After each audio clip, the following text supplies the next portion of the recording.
so welcome back to The Frame Theory. Today we will be discussing Hoppers, the movie that released back in March of this year. Hoppers is a personal favorite of mine. I genuinely love that film. I saw it 3 times in the theater. But let's get into a top 10 list of kind of things that I want to cover about the film. But first, let's cover the background. Hoppers is a movie about a 19-year-old named Mabel Tanaka. Mabel lives in a town called Beaverton and also attends her local town's university. Mabel grew up with her grandmother mostly and has this special area in the forest near her grandmother's house called the Glade. And this is where Mabel kind of spent her time, where she needed to decompress and relax and spend quality time with her grandmother. So it's a place that has a very deep emotional connection for Mabel. And we see in the film, not to spoil, but hopefully you've seen the movie before watching this. Spoiler alert. Mabel unfortunately loses her grandmother to old age. So in comes Mayor Jerry, who wants to build a big highway to connect the citizens of Beaverton to other areas. And unfortunately, to build this highway, he has to cut through her grandmother's glade, which is something that Mabel, rightfully so, is upset about. Now that we kind of have the setting to the background of the film, let's hit a top 10. So my number one topic that I want to cover about this film is kind of Mabel herself. Mabel, so traditionally in film, right, and TV, you have a protagonist and an antagonist. So clearly Mabel is kind of set to be our protagonist.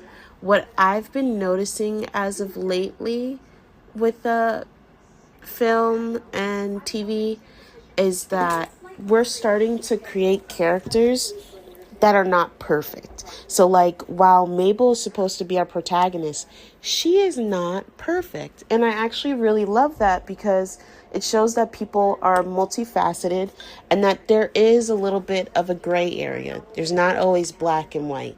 So while she is supposed to be like our hero and everything like that, and the good guy, she has problems. Mabel has anger issues, which is apparent in the setup from the very beginning of this film. She's always had anger problems, even from a very young age. She was just kind of mad at the world. And I do believe that's directly linked and tied to how she feels when she's fighting for environmental rights. So she gets very angry. And when she gets really angry, she does terrible things, which some people could view you to be a terrible person by doing those terrible things.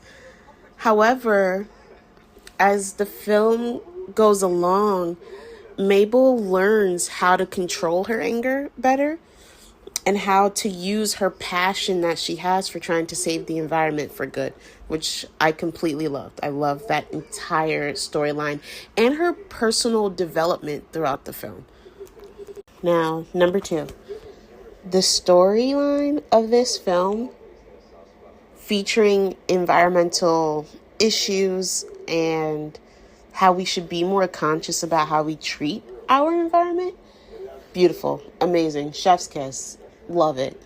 Because it's something that I feel like we don't care about enough, to be quite honest. We try things from time to time, like, oh, recycle your bottle, but we're not thinking about the long-term impact that we're having on our environment, whether it be like in the movie, the glade drying up, or animals being harmed or pushed out of their own homes so we can build ours. Now, speaking of Mayor Jerry, he's number 3 for me. Mayor Jerry is introduced clearly as our antagonist to our protagonist.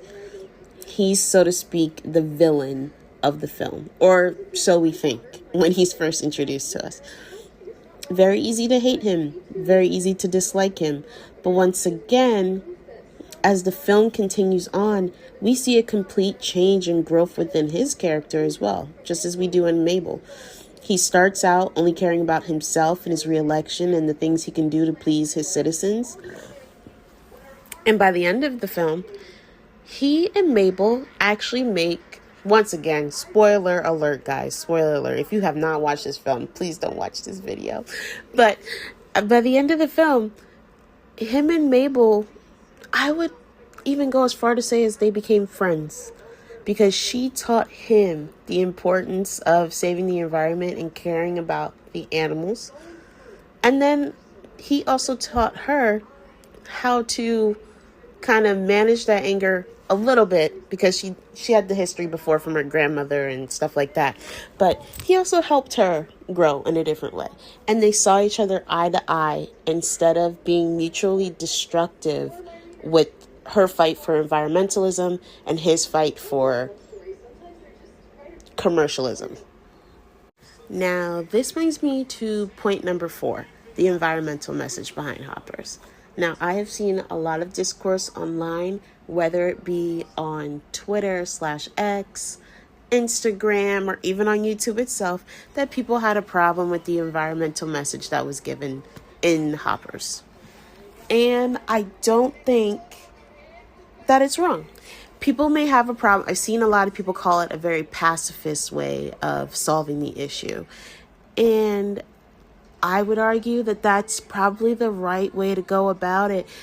We are seeing, especially in the US right now, that war is not always the right answer to things. It causes more problems. It makes things worse oftentimes. And it really never solves the true root issue. So what's wrong with, once again, spoiler, what's wrong with Mabel and Mayor Jerry coming together and understanding each other and their different points of views and not like hating each other and starting out a whole war? Now let's move on to topic number 5. We never really meet or see Mabel's parents in the film, but we know that there's clearly some kind of issue there in their relationship, because I don't know many people who would move out of the state and leave their 7-year-old kid behind with their grandmother just because they wanted to. There's nothing inherently wrong with that, but I just think it's something that maybe should be discussed, and I feel like it might be the root of Mabel's anger issues. On to topic 6, Mabel and King George's relationship. This relationship between these two is so amazing, and I love it. It's one of my most favorite things about this film. Mabel needed King George. She really did. She needed him more than he needed her, I think. Like I said, Mabel has a lot of anger issues, and that's something that King George locked onto immediately. And he kind of just teaches her how to live life, and they become real life friends, even though Mabel's a human and he's a beaver. On to number 7. Number 7 is the fact that we have a sci-fi kind of feel to the movie. I'm a huge sci-fi fan, so anything sci-fi, I'm there. But the Hopper's technology, that is purely science fiction. The fact that her professors create a machine that can hop, air quotes, can hop the human consciousness into that of a robotic slash animatronic animal, and then you fully get turned into that animal and you can communicate with them in English. Absolutely amazing. Number 8, we also see that while Mabel is a fully enrolled student in school, she never attends class. And when she does get there, she's super late. She's not able to hand in her work, and she's kind of really falling behind. And then she doesn't have any human friends at all. She's kind of like a loner. And I think her hopping into the body of her beaver self really gives her a chance to experience community in a way that she's never experienced before. On number 9, and number 9 has to be the fact that comedy is used as a storytelling tool in this film.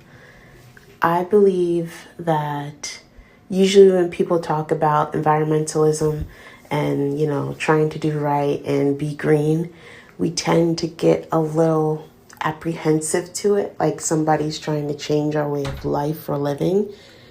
And using comedy in this film, yes, it's a children's movie, it's geared towards kids, so of course it's going to be more leaning towards the comedy realm of storytelling.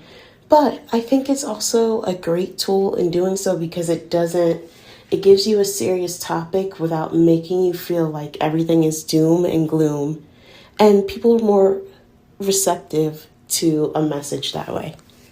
Last but not least, we have number 10. And number 10 is that this movie is just all around a feel-good film. You'll laugh. I cried personally at certain points, but you'll still laugh. You'll have a good time.